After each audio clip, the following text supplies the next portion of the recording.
Ben onlara diyordum ki şeriat benim haklarımı savunuyor. Çocuk da benim, altınlar da benim. Bana diyordu yok. Eğer altınlarını istiyorsa o zaman çocuğu vermesin. Niye çocuğu veriyorum? Hayırdır? Çocuk da benim, altınlar da benim. Ben oğlumu vermiyorum. Oğlumu bir mala mülke tapan birine, zalim, gaddar bir aileye ben çocuğumu vermem. Çocuğumu da kendilerine benzetirler. Çocuğumu da zalim yaparlar. Ben vermem çocuğumu. O benim çocuğumdur. Ben anneyim.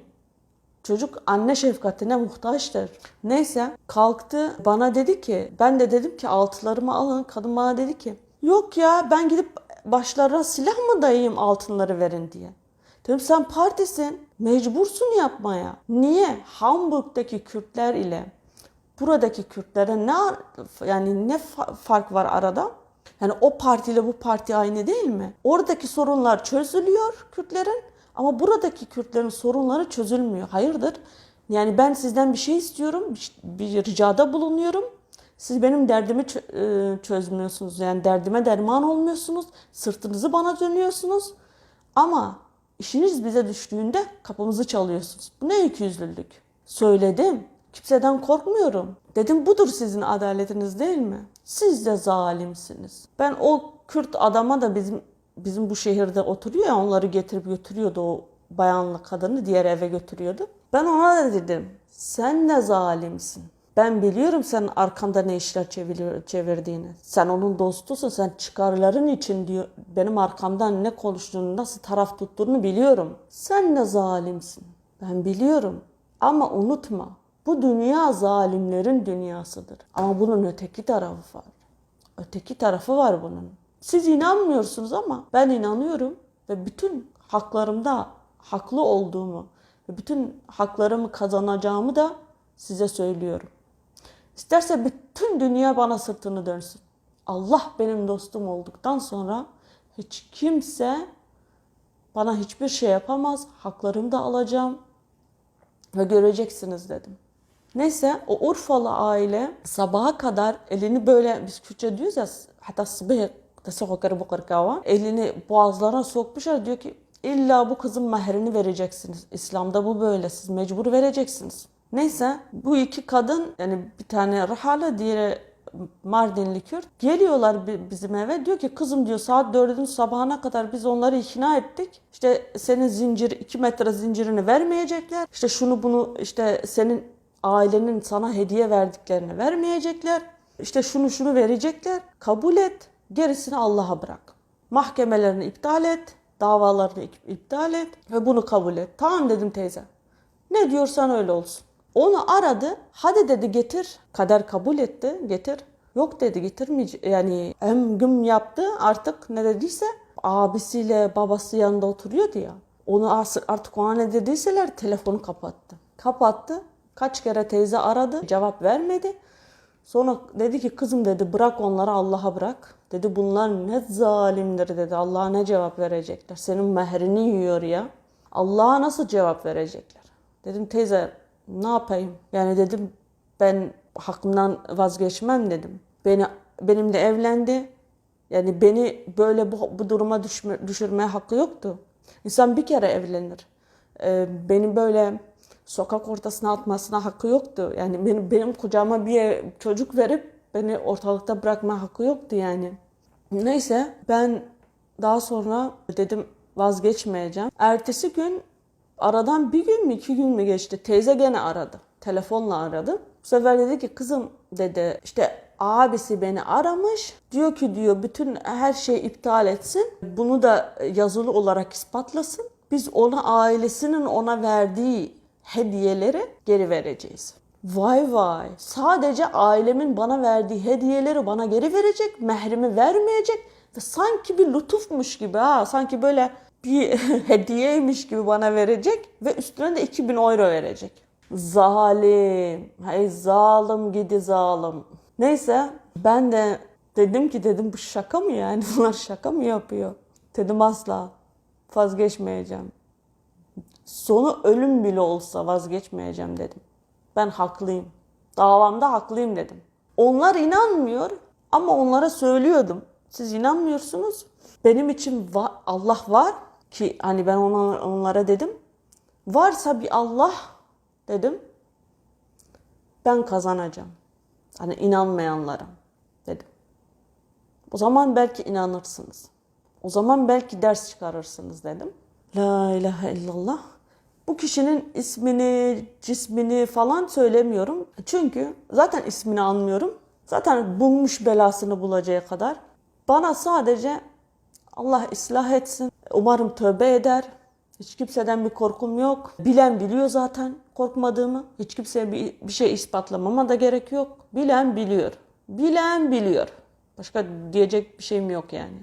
Burada kendimi övmeye falan kalkışmak istemiyorum.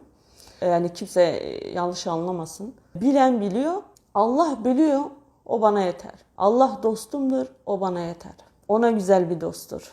2015 yılında yanlış hatırlamıyorsam Ağustos ayı falandı. Üçüncü eşini getirdi. Çünkü benden önce bir kere evliydi. Kuzeniyle evliydi, teyzesinin kızıyla. Kız 18 yıl sonra çocukları olmadı, kaçtı. Yani dayanamadı, zulüm. Ona zulmediliyordu, kaçtı. Daha sonra işte benimle evlendi. Sonra benle o anlaşamadık. Benden sonra hemen sonra daha ayrılmamışız. Başka birisiyle nişanlandı. Bir yıl sonra onu getirdi. Ve kızcağız dayanamadı. 2 ay falan ya dayandı ya dayanmadı. İşte pılını pırtını topladı. Ülkeye geri döndü.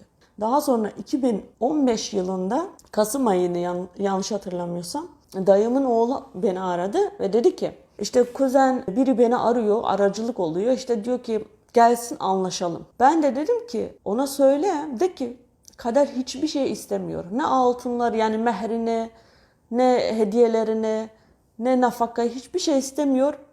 Çocuğu reddetsin. Eğer reddederse tamam anlaştık. Ve kuzenime dedim ki eğer kabul etmezse Allah şahidim olsun eğer kabul etmezse ben bu kulağımı keseceğim. Yapmasam namussuzum.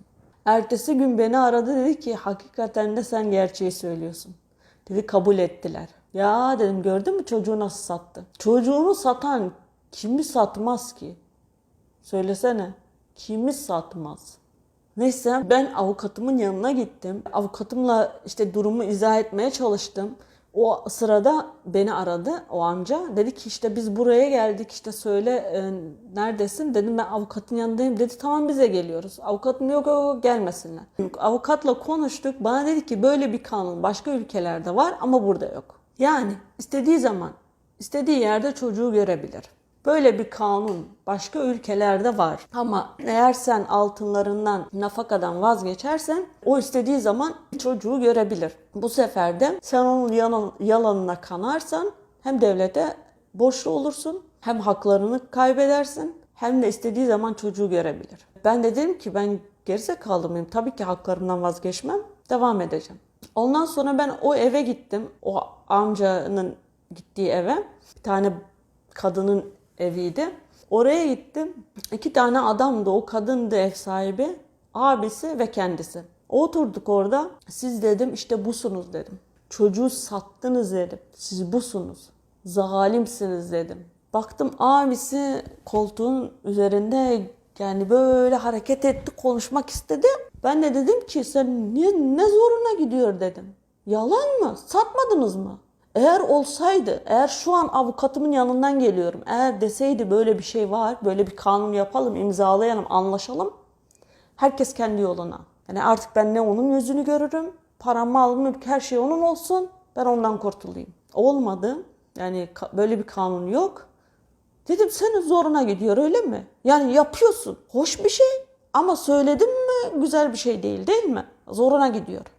Nasıl bir insansın sen ya? Sen nasıl bir insansın? Ve ben onlara dedim ki bütün haklarımı da kazanacağım. Göreceksiniz dedim. Ben sizi yeneceğim. Allah var dedim. Allah mazlumların yanındadır dedim. Ve şöyle de dedim. Dedim ki benim bedenimi parça parça etseniz ben ne zaman ki öldüm cesedim yerde siz cesedimin üzerinden gittiğiniz zaman o zaman oğlumu alabilirsiniz. Öbür türlü asla oğlumu vermem. Asla. Çünkü ben biliyorum nasıl zalimler onlar. Zalimler. Ve ben bunları söyledim. Ondan sonra dedi ki siz anlaşın, barışın falan filan. Ya dedim teyze olmuyor yani. Neyse ben eve gittim. Nasıl birkaç gün sonra teyze aradı. Hani dedi gelin barışın falan. Yani fikrinle, düşüncenle gittim oraya. Ben teyzeye dedim ki olmaz dedim. Yani hem üçüncü karısı onu bırakmış. Hem bana yalan söyledi. Hem ben onunla anlaşamıyorum. Yani karakterimiz birbirine zıt. Ben çok farklı bir insanım. O çok farklı bir insan. Yani kişiliklerimiz birbirine zıt. O gösterişli bir insan. Ben gösterişsiz bir insanım. O mal mülk peşinden koşan bir insan. Ben tam tersiyim. Yani hiçbir şeyimiz aynı değil. Tamamen birbirimize zıttız. Ben duygusal bir insanım. O duygusuz bir insan. Yani biz çok farklı iki insanız yani. Aramızda dünyalar kadar fark var. Daha sonra kendisi geldi. Zaten ben teyzeye dedim. Dedim sen benim yerimde olsan kabul eder misin? Hayır dedi. O zaman bana niye diyorsun? Kendisi geldi ve sonra işte düşüncen ne falan dedi. Ben dedim kabul etmiyorum, istemiyorum yani. Benle sen anlaşamıyoruz. Olmaz dedim. Zorla güzellik olmaz. Sen beni kandırdın. Ve ben senin huyunu suyunu biliyorum. İnsan 40 gün bir insan yani bir toplumun içinde, bir ailenin içinde kalsın. O insanları çözer yani 40 günde. Başladı küfür etmeye. Böylesin, şöylesin, böylesin başladı küfür etmeye. Tamam dedim ben pisim. Bu birkaç ay önce, bir ay önce kaçan eşin o da mı pisti? Senin kuzenin de mi pisti? Üçümüz pisiz ama bir tek sen iyisin öyle mi? Üçümüz kötüyüz bir tek sen iyisin. Ondan sonra dedim madem öyle neden söylemedin? Söyleseydin ben buralara kadar gelmezdim. Benim benzinim gitti. Aman Allah'ım, aman Allah'ım 25 kilometre buradan uzak olan Cimri. Ya insan bu kadar paraya tapar mı ya? Ya bu paraya tapar mı insan ya? Nasıl bir cimrilik bu ya Rabbim? Yani ben onunla evliyken telefonum yoktu ya. O kadar cimriydi ya Rabbi. Telefonu kullanmama izin vermiyordu. Yani hem cimrilikten hem de istemiyordu yani.